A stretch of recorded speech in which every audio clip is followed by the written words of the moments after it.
I think we are on. Oh, we are. I didn't even see that. I was trying to send Alan a note to make sure that he had the graphic and everything for tonight. So if you're listening to me, Alan, I want to make sure you have the graphic and everything for tonight.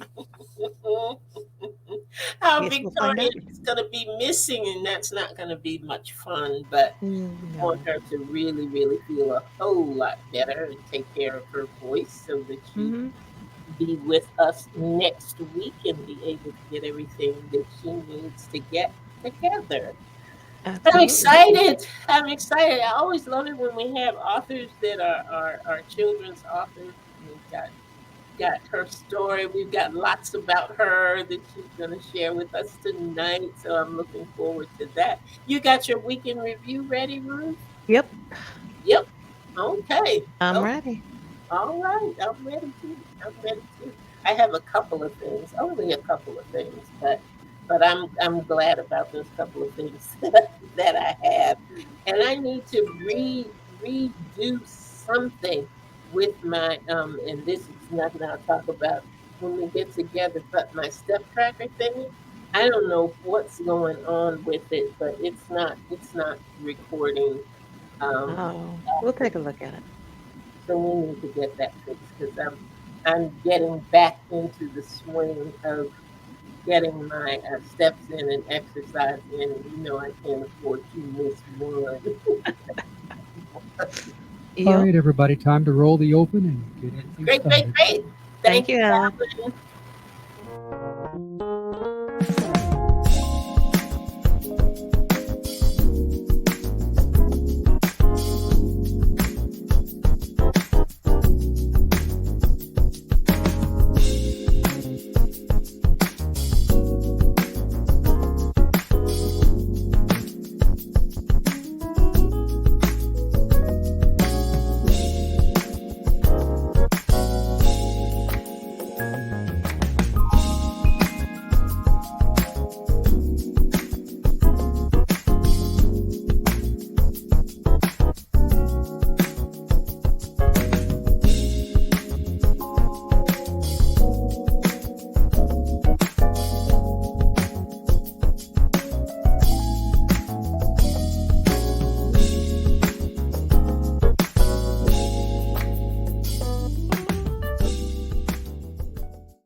Good evening, good evening, good. Oh, Ruth's got a little Yeah.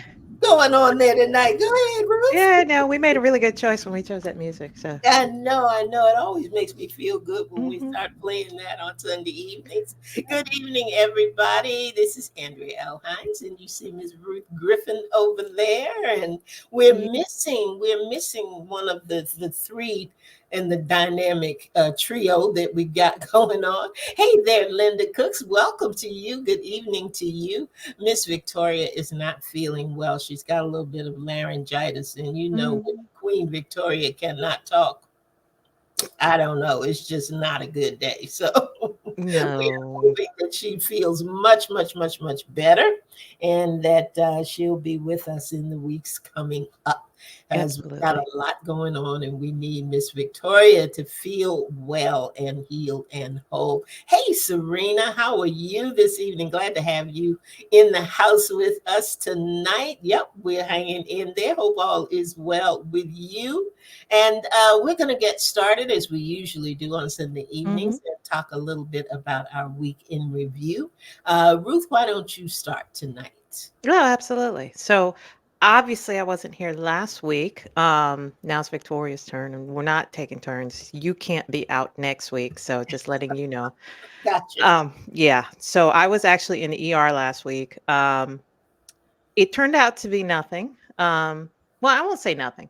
You know how when you talk to other people, and the symptoms you think are the same. My sister had appendicitis a few weeks ago, ended up getting emergency surgery, all of that. And, my side starts hurting. I'm like, oh my God, I have appendicitis. And I'm sitting there talking to her. And well, 3 hours later at the hospital, um, it was viral and they sent me home. They're like, you're good. Good. We're Yeah, glad. good. Yeah, no, I'm still in pain, but I'm We're good. glad. So, Mhm. yeah, so that was my week last week. I'm getting better. So none of that. Won't be doing that again for a while. Or I don't plan to be doing that. Let's put it that way. So, Okay. and like I said, you can't take next week off. So we're No, not taking turns. no, None no. of that. So just want to put that out there. I Um, hate missing stuff, so I'll be here. So I did want to note, last week we had a lot of last minute changes. Our guest did not appear, but I've contacted her. Unfortunately, she was in another time zone, so she had the times mixed up. But she will be joining us in October.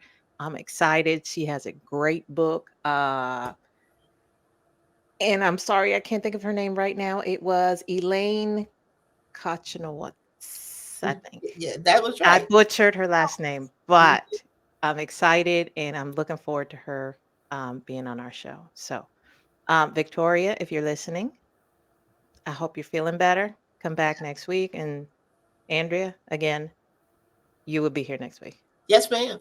Okay, Absolutely. good. I'll be in my place. So, how was your week? It was good. It was Okay. good. Nakayana, thank you for joining us. I saw your name pop up there. Good, glad to have you with us tonight.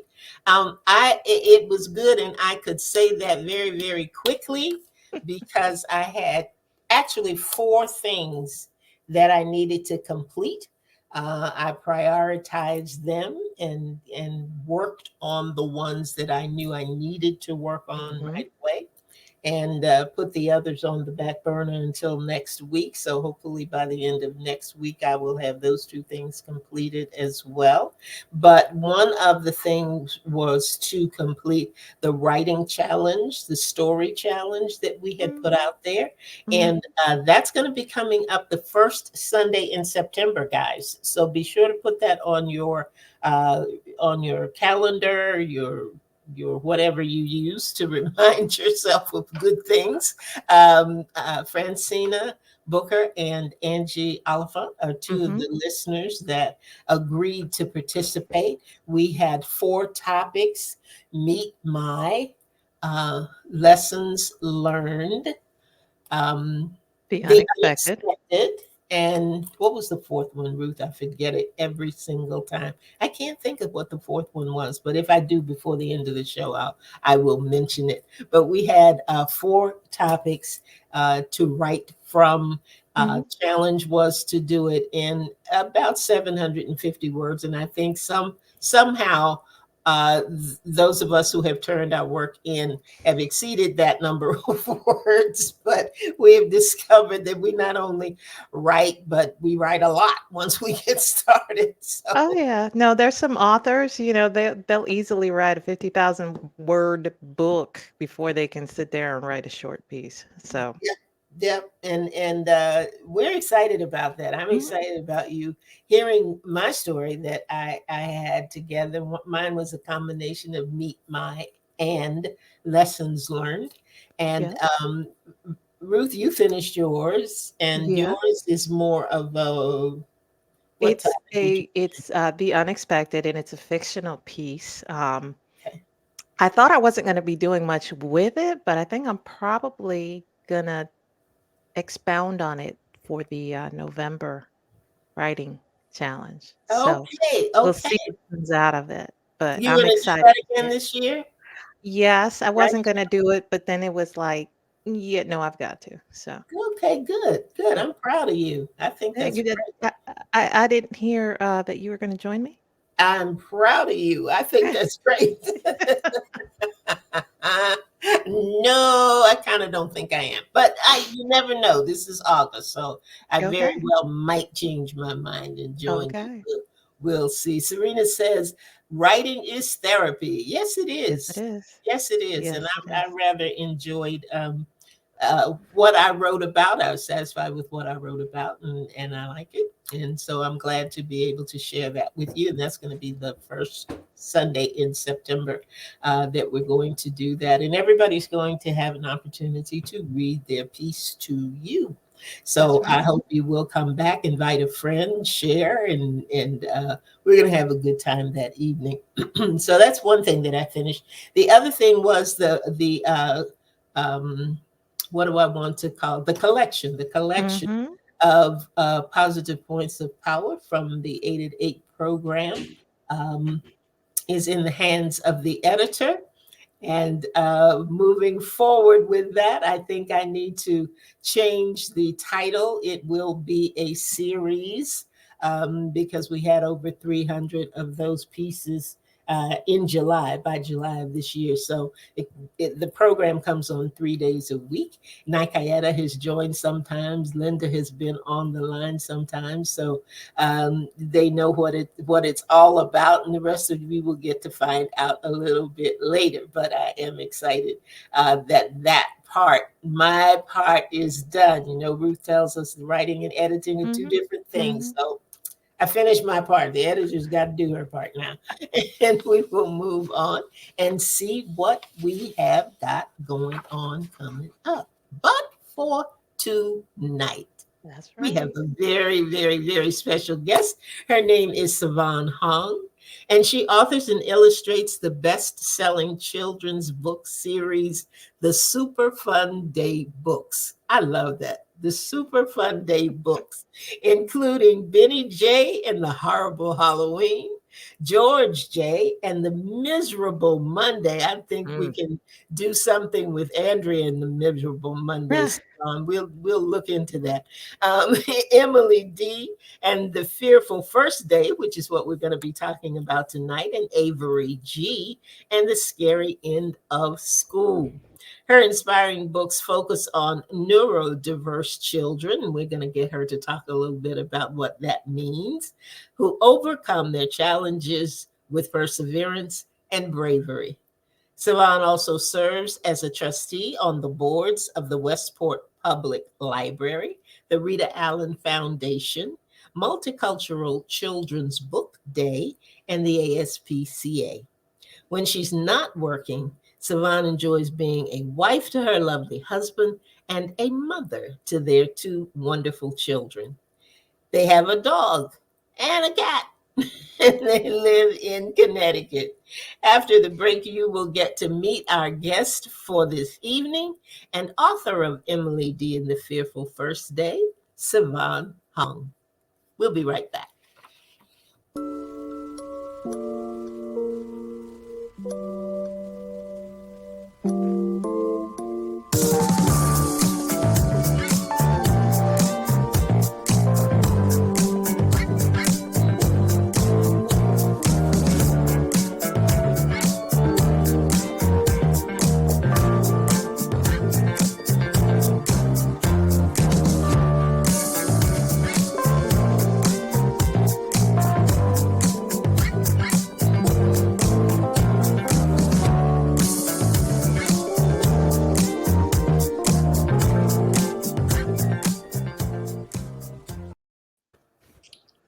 Welcome, welcome, Sivan. How are Thank, you? thank you so much for having me. Of course. We're glad to have you on the show, and we're excited to talk about your book.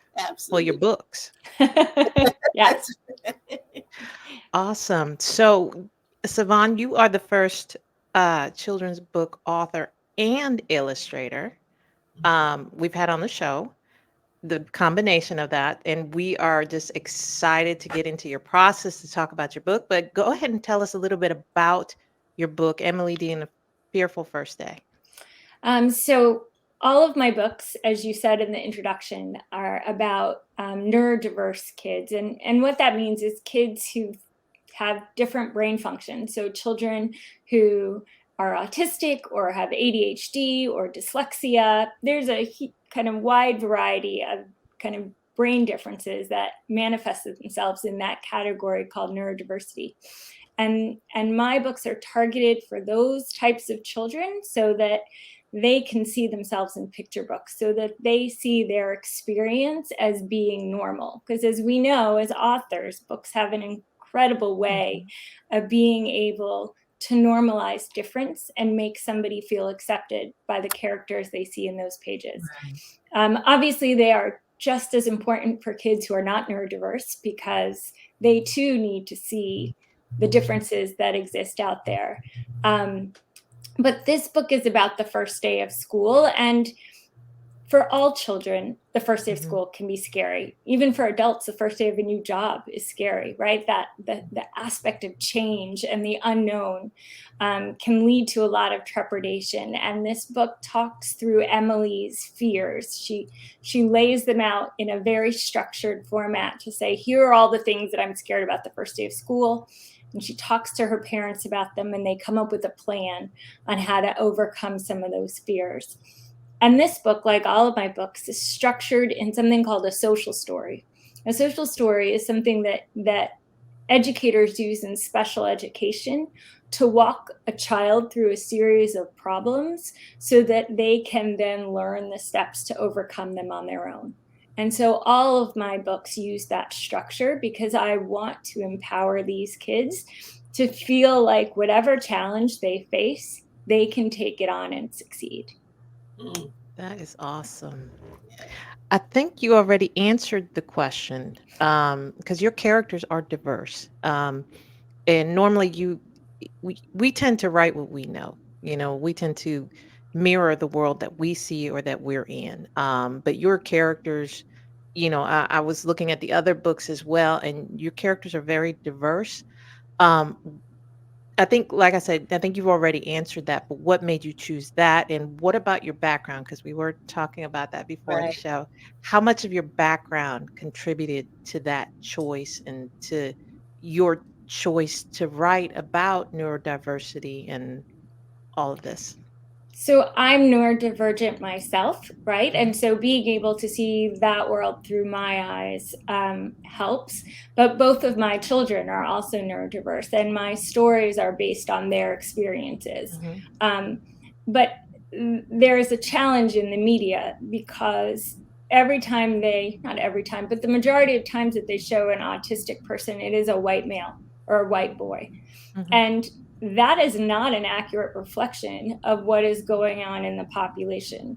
In fact, women and girls are severely underdiagnosed, mhm, and particularly girls of color. And so, even though my first two books are illustrations that look like my kids, and my children are biracial, but in a cartoon, that's hard to tell, I thought it was very important to show that neurodiversity looks like girls of color just as mhm. much as it looks like a white boy that we see on TV. Those girls need to be able to see themselves in books, if not more, right? Because the media seems to be ignoring them, and thus they're not getting the services and the support that they need because nobody looks at them and says, oh, this must be happening to you. Wow. Wow, Yes. that's not something we think about often, especially if it doesn't affect us. Mhm. So, what other topics do you cover in your books? Um, so the Halloween story was about, and again, it was a true story. It was about my eldest son, and when I took him to kindergarten on the day of the Halloween parade, he wouldn't get out of the car. He was terrified. And as a mother, I thought, I'm a complete failure. What have I done? Halloween is supposed to be this magical day for kids at school. You dress up, you have a parade, you get snacks. Like, this is supposed to be one of the best days of the year, and he won't get out of the car. What have I done? And it took me and his team a year to figure out what the different drivers were that caused him to be so afraid of Halloween.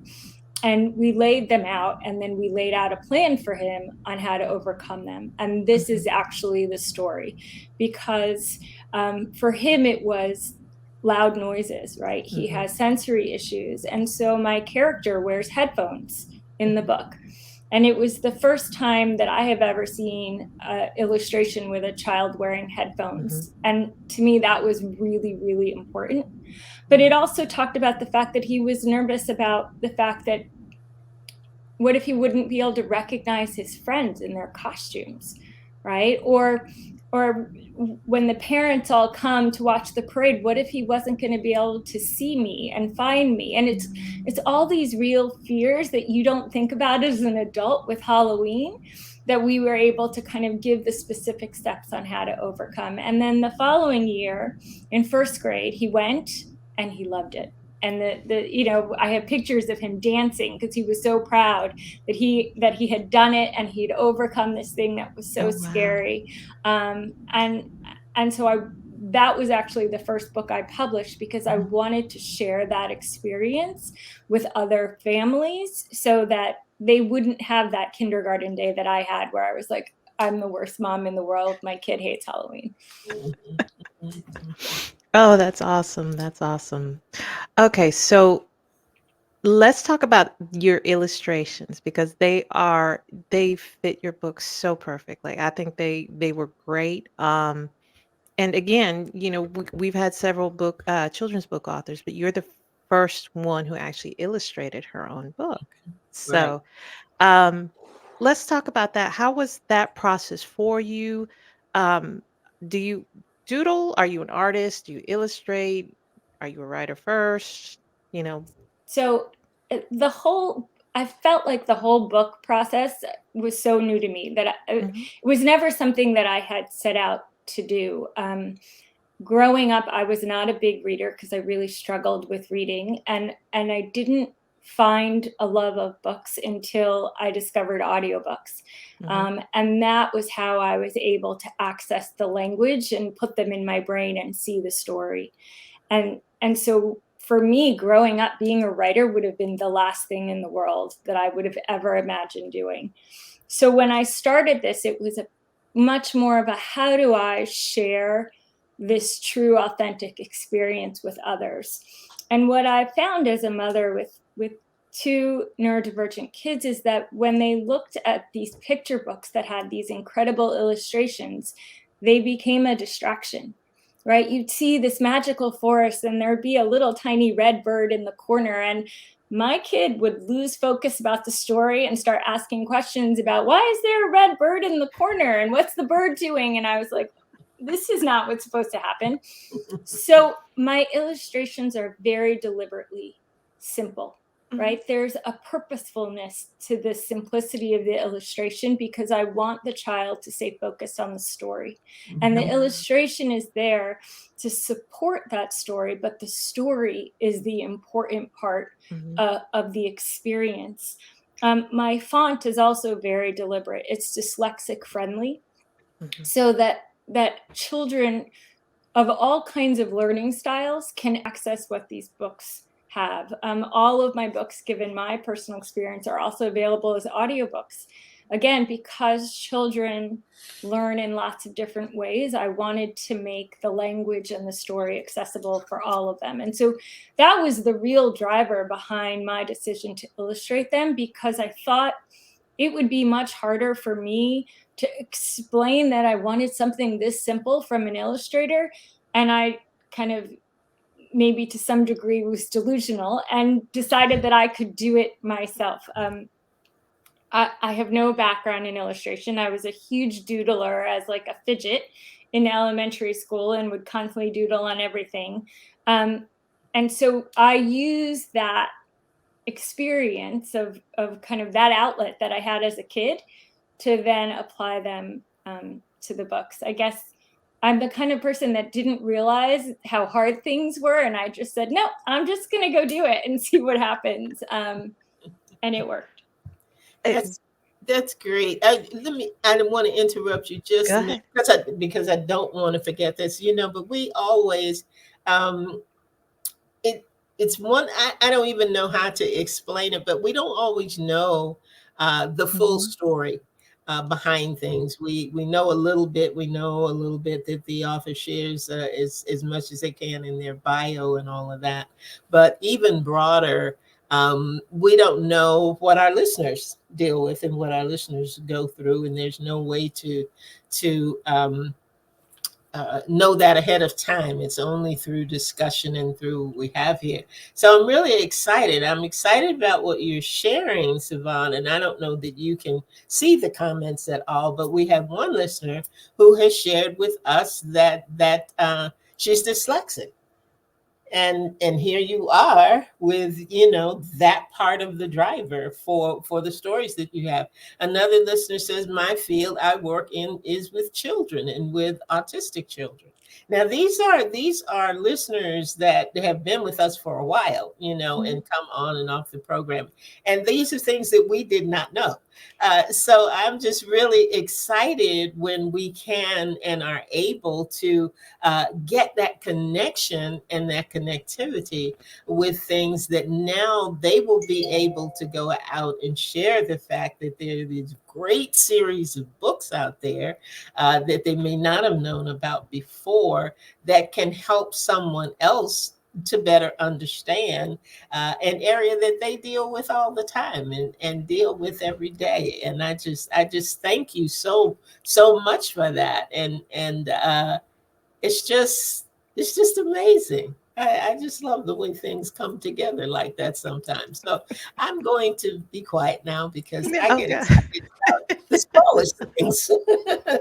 So, but I think that's great, and I think that there is something wonderful about somebody who takes the time to say, you know, okay, I look around me and I don't see anything that taps into who I am and what I'm going through and what I look like or any of that. So I am going to create it. You know, some people walk away and say, gee, I wish somebody would do that. But sometimes we are the somebody who can do that. Mhm. And I think it's great that you kind of took up the gauntlet and decided to do something about it. Let me read Sabrina's comment right here. She said, every day at work, it can be challenging, but you must have patience to work with children with special needs. And here is something that can, Sabrina, perhaps be an additional tool to do that. Every child likes to be read to. Every child loves stories. And here is story time for them that they can immerse themselves in and really see what's going on. So I just thought I'd throw that in there. One of my favorite things is to get kind of photographs and emails from parents where their child is going through the book and they stop at a page and they suddenly say, that's just like me, right? Like Yes. that's that character is living my life, because that's a recognition that they're okay, right? Like Mhm. they may see the world in a different way and things may be hard for them and some things may be easy for them and they are different, but there is nothing wrong with different, right? That's and right. and and that Absolutely. that is the thing that I want these kids to walk away from, to feel a sense of pride about who they are, right, and what they bring to our world. Mm. That's awesome. That is awesome. You had something else, Ruth. You were going down a path that I interrupted. So Oh, no, you are good. I have to say, you know what? And I'll be honest, I read on my Kindle. So one of the options is the dyslexic font. And I always look at that and I'm like, I know that's not for me because that really bothers me when I look at it, but I know that that's for someone else, and I didn't even pay attention to it. But now, as I think about the book and I look back and I think back, I'm like, every piece was intentional. And it's awesome to see that and to hear that because, oftentimes, every book that I've written, I tell my authors this, every scene has to make sense. It can't go unwasted. You don't introduce something here that you're not going to do something with later. right. Everything has to be connected in some way. And just to hear how intentional you were with every piece of your book is just, to me, it's mind boggling because, it's just a children's book, but it is more than that. And that is just awesome. Yes. Yes. Well, as authors, right, like we always talk about how it's our work, um but it's not our work, right? Like Hmm. it's our work until we release it and then That's it right. belongs to the reader, and for Hmm. me it has to be able to be accessible to that That's reader, right. right? Like it's not about whether or not I can look at the pictures and I can read it and Hmm. I'm okay with it, because it's not mine. Right. Mhm. That's right. All right. So I have a couple more questions about your illustrative process, and just the publishing as well. So are you I draw on paper, or are you, let me put it on a tablet person? I draw on paper. Okay. I use colored pencils. And what I do with each of my books is I draw the main character first before I write a word. And the first two books, the Benny J and the George J books, those characters look just like my kids. So that was pretty easy. And then I bring them in to the process because these are their stories, right? Even the Emily D and the Avery G story, they may be girls, but these were my son's stories. And I want to make sure that their feelings are represented in an authentic way. So I let them pick the names of the characters, and we go through it to make sure that this was really how they felt, so that they're part of the process with me. And then I'll go through and I'll write the story. And one other note about it is that every teacher that is referenced in my book, every teacher character is a real teacher, and that's their real name, and they really did what we're talking about in the book. And it's my way of saying thank you to these incredible educators that have done amazing things for the lives of my children. And so, there's that level of authenticity in the process. And then once I've written it, then I go through and based on that one illustration that's kind of stuck on my computer, I will start doing the illustrations. And then about halfway through, then I have to do kind of a sanity check. Is the story still good, right? Does it still work? Is it still right? And I'll test it with some teachers, and I'll test it with other kids. And I want to make sure that it really works. And then I finish doing the illustrations. And then I'm the one who does all of the kind of the layout, right? Again, because I want to make sure that it's as simple and clear and easy so that my audience can really be able to take it all in.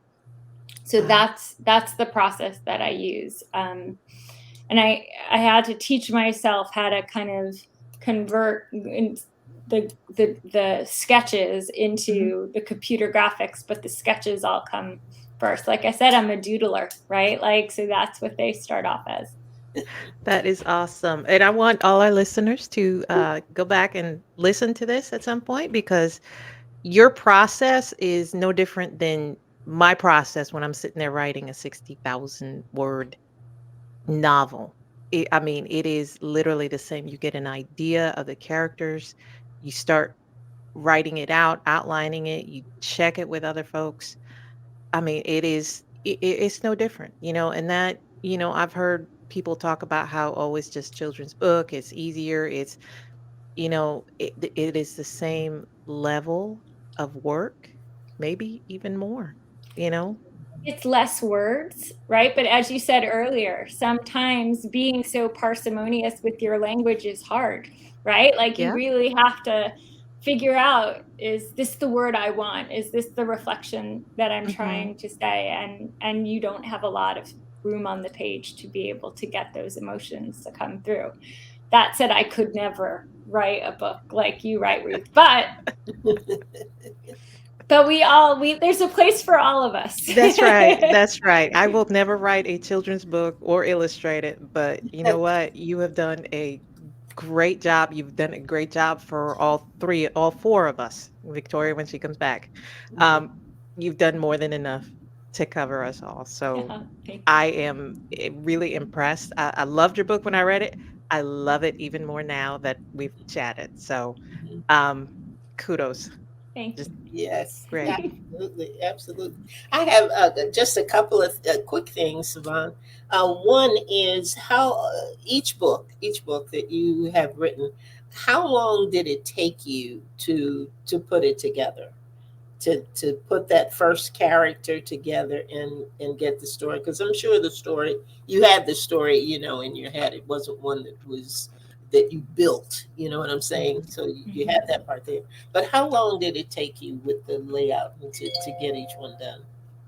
It takes me, depending on the book, right? Because they're all true stories. So I'm not trying to come up with the story, as you said, Andrea, right? Like I know my beginning, middle, and end. It it takes me usually on average about 6 months, if Okay. that's all I'm doing. But as we know, as authors, we don't really have the time to just sit there and write and do, right? we're doing interviews, and we're doing social media, and we're doing all this other stuff that goes as part of kind of that process. So, but yes, if I have uninterrupted 6 months, then I can do it that way. We all have that. Yes, Right, we right. do. Absolutely. One thing that our Queen Victoria says all the time, and I will take license and liberty to say it in her stead tonight, is get the book. Get the book. And if they wanted to get the book, Sivan, where would they go? So like I had said, my name's a bit original. And so you can get it at sivanhong.com, which is my website. And then it's also available on Amazon and Barnes and Nobles. And my favorite, getting it at a bunch of independent bookshops. My website also has free parent and teacher guides for every single one of my books. If anybody wanted to download them, they were created by school psychologists and tested in classrooms with kids. And for me, this is a kind of a passion. And so I just want to be able to make it kind of open and available to anybody who could benefit from that. So those are free on my website too. That's awesome. That's awesome. One thing that I want to say about get the book this time. Usually, when we talk about get the book, it's something that it's a story that we as adults can relate to or whatever. But we always talk about being a blessing to somebody else and giving to somebody else and planting a seed into somebody else's life. And this is that kind of book, guys. For those of you who are listening, you want to get this book so that you can share it with somebody that you know that has a child who is neurodiverse. And there are a lot more people in your life and in your path that can use this information and would enjoy not only the book, but the guides that Sivan just talked about. It would be so helpful to them. So share this knowledge with somebody else. Gift somebody this seed, because it is a seed that would be planted that would be really, really helpful and would be an amazing blessing to somebody else. So I encourage you to do that. And Sabrina and Nikayana, thank you so much for sharing a little bit of your story in this particular broadcast as well. What's on tap for you next, Sivan? What you got going on? I'm working on a 5th book. Okay.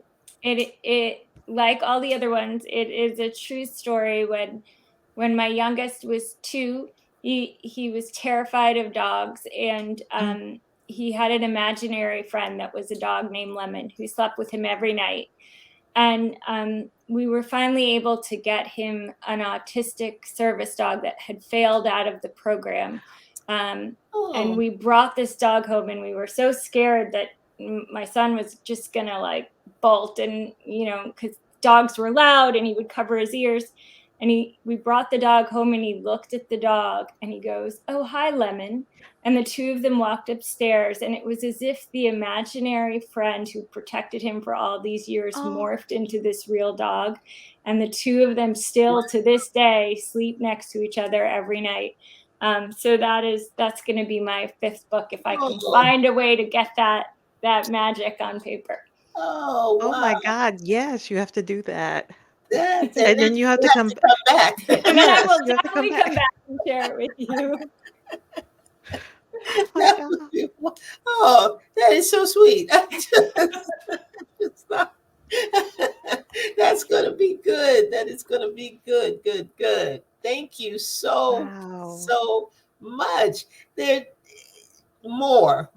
I could not have anticipated all that we have gotten from you, gleaned from you Mhm. tonight, Sivan. It just has been a pleasure, just a pleasure having you with us and having you share about yourself Absolutely. and about these stories about your Thank you. family. Just absolutely brilliant what you have done and the way that you have put this together for so many people who need it, and now they have a resource. Now they know. And guys, we really want you to share this broadcast with friends of yours who have some of these challenges, or who have children, or who know of people who do have children with these challenges.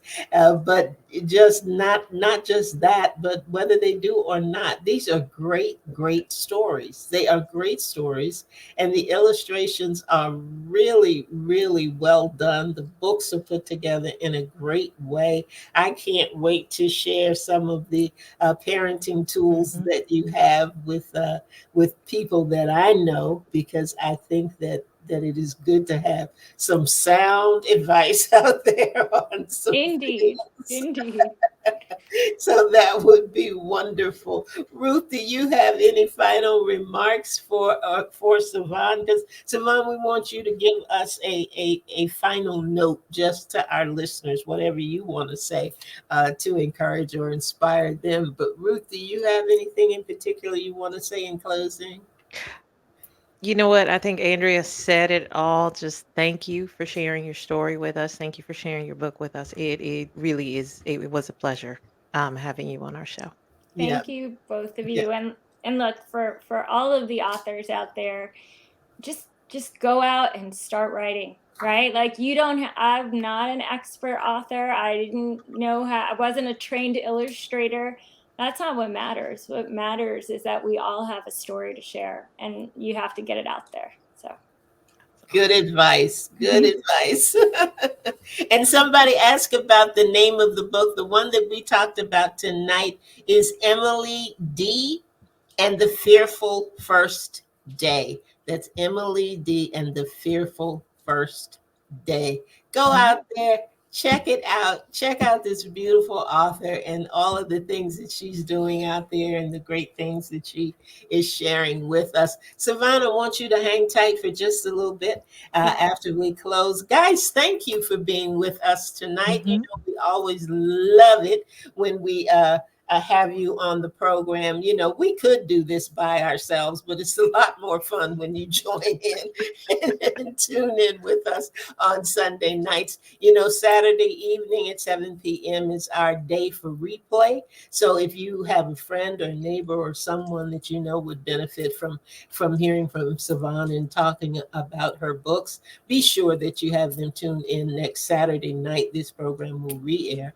And then on Sunday evening at 7 p.m., you can come right back and join us here for Authors Up. By that time, we hope that our Queen Victoria will be feeling well, better, healthy, strong. Her voice will be great, and she will be able to be back with us. And until then, we want you to have an absolutely amazing week. Have a great week and come back. Join us again next week for Authors Up at 7 p.m.